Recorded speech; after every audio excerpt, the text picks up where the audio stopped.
ஒரு சின்ன சிந்தனை.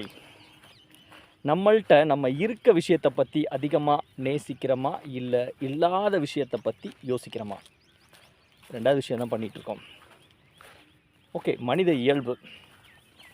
ஒரு பழமொழி சொல்லுவாங்க, இருக்கதை விட்டுட்டு பறக்கிறதுக்கு ஆசைப்படுறது அப்படின்னு சொல்லி.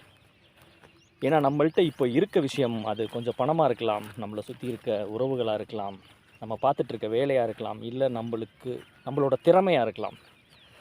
அதை பற்றி தாங்க நம்ம அதிகமாக யோசிக்கணும், நேசிக்கணும். ஏன்னா இந்த பிரபஞ்சம் என்ன பண்ணும் அப்படின்னா, நீ எந்த விஷயத்தை அதிகமாக யோசித்து எந்த விஷயத்தை அதிகமாக நேசிக்கிறியோ அதை உனக்கு நிறைய கொடுக்கும். அது உங்ககிட்ட எவ்வளோ இருக்குன்றது பிரச்சனை கிடையாது. இந்த நிமிஷத்தில் வாழலைன்னா வேறு எந்த நிமிஷத்துலங்க நம்மளால் வாழ முடியும்? வெற்றி நிச்சயம். இது வெற்றிக்கான பயணம் கிடையாதுங்க, நம்ம அடிக்கடி சொல்கிறது சாதனைக்கான பயணம். பிடிச்சிருந்தா நிறைய பேத்துக்கு ஷேர் பண்ணுங்கள். இன்னொரு வீடியோவில்